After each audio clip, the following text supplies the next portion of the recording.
एक पुत्र का अपने फादर की प्रॉपर्टी पे कोई अधिकार नहीं होता है, या फिर क्या एक पिता अपने पुत्र को अपनी सारी संपत्ति से बेदखल कर सकता है या नहीं कर सकता है। तो आज की वीडियो में हम इसी के बारे में जानेंगे, क्योंकि अभी रिसेंटली मुंबई हाई कोर्ट की एक इम्पोर्टेंट लैंडमार्क जजमेंट आई है जिसमें यही बोला गया है कि एक पुत्र का अपने फादर की प्रॉपर्टी पे कोई अधिकार नहीं होता है। तो क्या है ये जजमेंट और क्या है इस जजमेंट के फैक्ट्स और ये जजमेंट आपके कैसे काम आ सकती है, आज की इस वीडियो में हम यही डिस्कस करने वाले हैं। तो शुरू से लेके एंड तक इस वीडियो को ज़रूर देखें, क्योंकि ये वीडियो आपके बहुत काम आने वाली है। सो हाय फ्रेंड्स, मैं हूं एडवोकेट ज्योति और आप देख रहे हैं हमारा चैनल लीगल स्टोर हाउस। तो अगर अभी तक आपने हमारे चैनल को सब्सक्राइब नहीं किया है तो चैनल को सब्सक्राइब कर लें और बेल नोटिफिकेशन को ऑन कर लें, ताकि लॉ से रिलेटेड ऐसी इंपॉर्टेंट इन्फॉर्मेशन आप तक पहुंच सके। तो वीडियो शुरू करने से पहले एक और इम्पोर्टेंट अनाउंसमेंट, अगर आपके जीवन में भी कोई कानूनी समस्या है और आप उसका समाधान हमसे चाहते हैं तो आप ऊपर दिए गए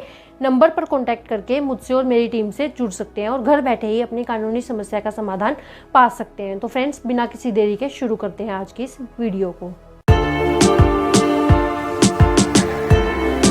तो आज हम जानेंगे एक केस लॉ की मदद से कि एक फादर की प्रॉपर्टी पे सन का कितना अधिकार होता है। तो ये कम्प्लीटली फादर की दया पे निर्भर करता है कि वो अपने पुत्र को कितनी प्रॉपर्टी देता है।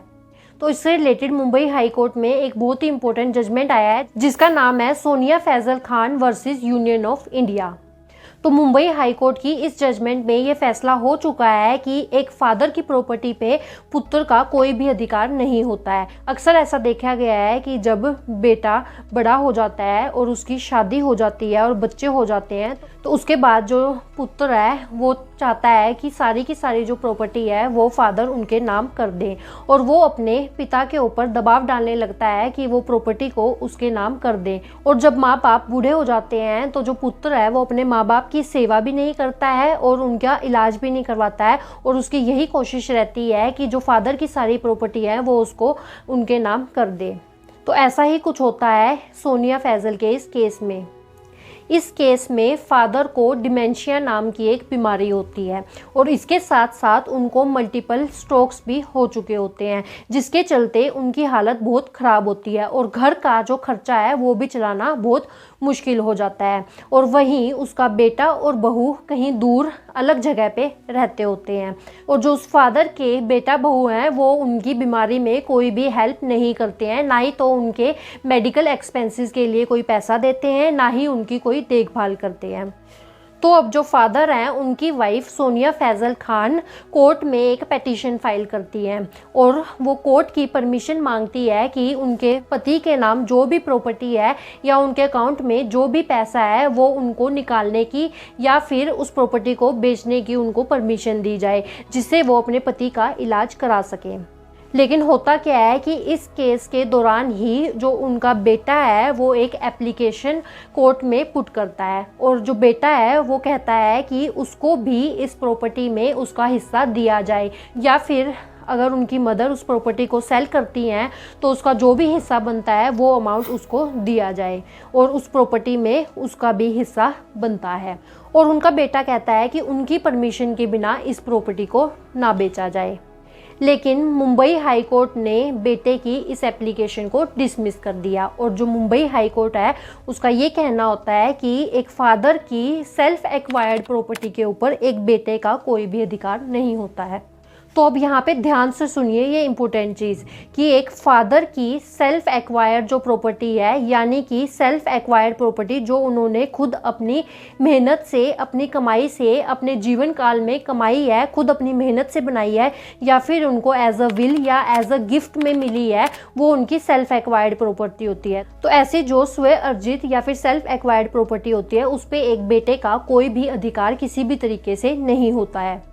तो जो फादर है वो अपनी सेल्फ एक्वायर्ड प्रॉपर्टी को अपने हिसाब से जिसको चाहे दे सकता है, या फिर उस प्रॉपर्टी का जो चाहे वो कर सकता है। उसमें एक बेटे का उसके जीवन काल में कोई भी अधिकार नहीं होता है। वहीं अगर कोई एंसेस्ट्रल प्रॉपर्टी है तो उसमें बेटे का बाय बर्थ ही अधिकार हो जाता है। तो ये सिर्फ और सिर्फ फादर की दया पे निर्भर करता है कि वो अपनी प्रॉपर्टी में अपने बेटे को हिस्सा देना चाहता है या फिर नहीं देना चाहता है। और अगर फादर चाहे तो वो अपनी सेल्फ एक्वायर्ड प्रॉपर्टी से अपने बेटे को बेदखल भी कर सकता है। अब अगर आप अपने बच्चों से बहुत परेशान हैं और आपके बच्चे आपकी सेवा नहीं करते हैं, आपके मेडिकल एक्सपेंसेस नहीं उठाते हैं, या फिर आपको किसी भी तरीके से परेशान करते हैं और आप अपने बच्चों को अपनी संपत्ति से बेदखल करना चाहते हैं, तो यहाँ पे मैं आपको कुछ स्टेप्स बताऊंगी जिनको फॉलो करके आप अपने बच्चों की अकल ठिकाने लगा सकते हैं।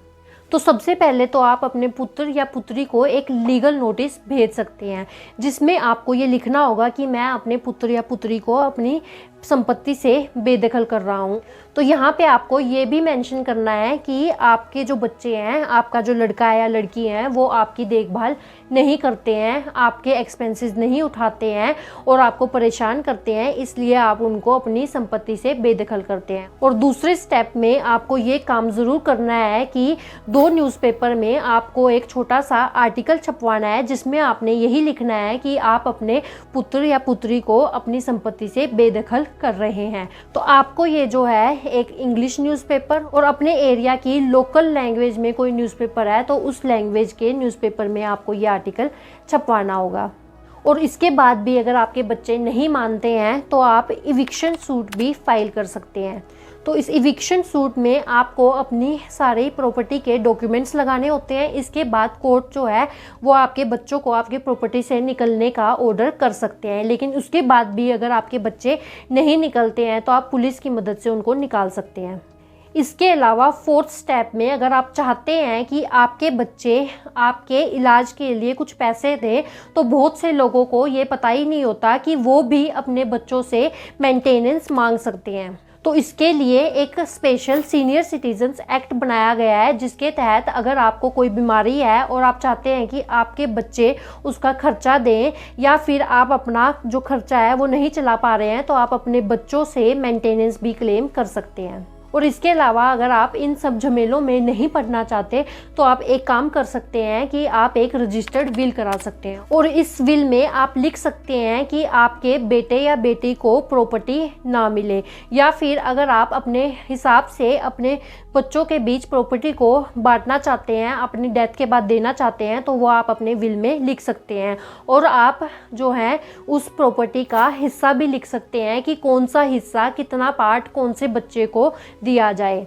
जिससे आपकी डेथ के बाद बच्चों के बीच में कोई भी डिस्प्यूट ना हो। तो आप अपने हिसाब से एक रजिस्टर्ड विल करवा सकते हैं, लेकिन यहाँ पे इस बात का ज़रूर ध्यान रखें कि आप जो भी विल लिखवाएं उसको रजिस्टर्ड ज़रूर करवाएं, क्योंकि कोर्ट में जो है रजिस्टर्ड विल है उसकी ही ज़्यादा वैल्यू होती है। तो अगर आपने रजिस्टर्ड विल कराई है तो आपका केस जो है वो बहुत स्ट्रॉन्ग हो जाता है, क्योंकि कोर्ट में रजिस्टर्ड विल का कोई तोड़ नहीं है। तो आप अपनी विल को जरूर रजिस्टर कराएं, और अगर आप चाहते हैं तो उस रजिस्टर्ड विल में अपने बच्चों का शेयर भी लिख सकते हैं कि कौन से बच्चे को कितनी और कौन सी प्रॉपर्टी मिलेगी। So friends, that's it for today. I hope ये वीडियो आपके लिए यूज़फुल रही होगी और आपको इससे कुछ इन्फॉर्मेटिव मिला होगा। तो अगर ये वीडियो आपको अच्छी लगी है तो वीडियो को लाइक एंड शेयर करें। अगर आपने हमारे चैनल लीगल स्टोर हाउस को अभी तक सब्सक्राइब नहीं किया है तो चैनल को सब्सक्राइब कर लें और बेल नोटिफिकेशन को ऑन कर लें। सो फ्रेंड्स, आज की वीडियो में इतना ही। अपना कीमती समय हमें देने के लिए धन्यवाद।